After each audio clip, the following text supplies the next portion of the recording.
দর্শক নয় দিগন্তের ফেসবুক লাইভে আপনাদের সকলকে স্বাগত জানাচ্ছি। আপনার সাথে যুক্ত রয়েছে আমি মোহাম্মদ লটাস আহমেদ। এই মুহূর্তে আমরা অবস্থান করছি রাজধানীর সোহরাওয়ার্দী উদ্যানে। আপনারা দেখতে পাচ্ছেন যে ঠিক আমার পিছনেই কিন্তু মায়ের ডাক নামে একটি সংগঠন একটি আলোচনা সভার আয়োজন করেছে। মূলত বিগত ফ্যাসিস্ট আওয়ামী লীগ সরকারের আমলেই যারা বিরোধী দল এবং মতের যারা নিখোঁজ হয়েছিলেন কিংবা যারা গুম খুন এবং নিয়ম বহির্ভূত হত্যাকাণ্ডের শিকার হয়েছেন তাদের পরিবারের সদস্যদেরকে নিয়েই কিংবা তাদের স্মৃতিচারণ করে একটি আলোচনা সভার কিন্তু আয়োজন করা হয়েছে এখানে।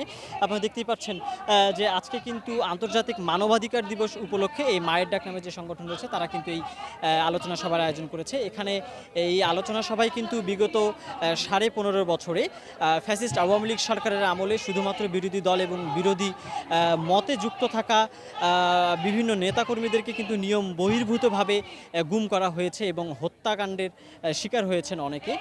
তাদের অনেকের লাশ কিন্তু গুলিবিদ্ধ অবস্থায় পাওয়া গিয়েছে এবং অনেকের লাশ কিন্তু নদীতে ভাসমান অবস্থায় পাওয়া গিয়েছে। তারা সকলেই কিন্তু বাংলাদেশ জাতীয়তাবাদী দল বিএনপি, জামায়াত ইসলামী সহ অন্যান্য বিভিন্ন সরকার বিরোধী যেসব দল ছিল তাদের রাজনীতির সাথে জড়িত ছিলেন। এক কথা বলা চলে যে তাদেরকে কিন্তু নিয়ম বহির্ভূতভাবে ফ্যাসিস্ট আওয়ামী লীগ সরকার হত্যা করেছে।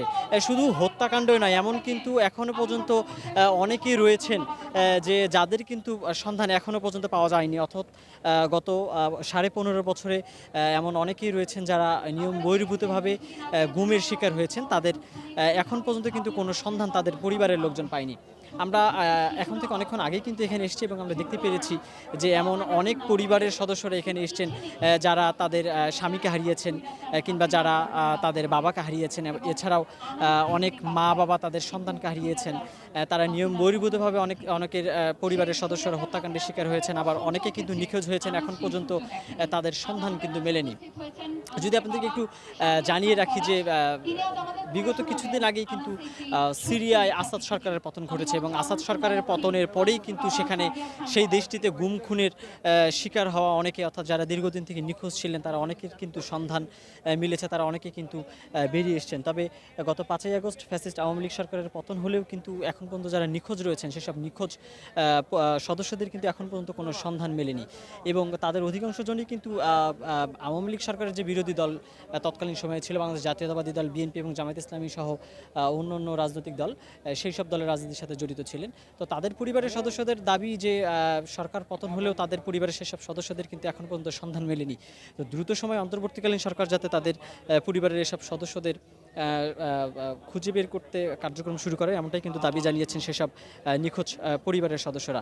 এখানে কিন্তু আমরা দেখতে পাচ্ছি এই মায়ের ডাক নামক যে সংগঠন, যে আন্তর্জাতিক মানবাধিকার দিবস উপলক্ষে যে আলোচনা সভা, এখানে কিন্তু বাংলাদেশ জাতীয়তাবাদী দল বিএনপি সহ এবং বাংলাদেশ জামায়াত ইসলামী সহ বিভিন্ন রাজনৈতিক দলের কিন্তু কেন্দ্রীয় এবং ঢাকা মহানগরীর উত্তর দক্ষিণ পর্যায়ের নেতৃবৃন্দরা অবস্থান করছে এবং তারা কিন্তু বক্তব্য রাখছেন। এছাড়াও কিছুক্ষণ আগে কিন্তু মায়ের ডাক যে সংগঠন, সেই সংগঠনের পক্ষ থেকে কিন্তু একটি ডকুমেন্টারি, এখানে সচিত্র ডকুমেন্টারি প্রচারিত হয়েছে। সেখানে কিন্তু বিগত ফ্যাসিস্ট আওয়ামী লীগ সরকারের আমলে যে সব হত্যাকাণ্ড বা কিলিং মিশন সংগঠিত হয়েছে সেই সবের সচিত্র প্রতিবেদন কিন্তু এখানে দেখানো হয়েছে। যদি আপনাদেরকে বলে 2013 সালের 5ই মে রাজধানীর শাপলা চত্বরে যে হেফাজতে ইসলামীর যে কর্মসূচি, সেখানে কিন্তু একটি হত্যাকাণ্ড সংঘটিত হয়েছে যা কিন্তু পুরো বিশ্ববাসীকে নাড়া দিয়েছিল। সেই শাপলা চত্বরের সেই হৃদয় বিজড়িত যে ঘটনা, সেই ঘটনাও কিন্তু এখানে দেখানো হয়েছে। তো দর্শক, আমরা এখন পর্যন্ত আপনার সাথে যুক্ত ছিলাম রাজধানীর সোহরাওয়ার্দী উদ্যানে। সংগ্রাম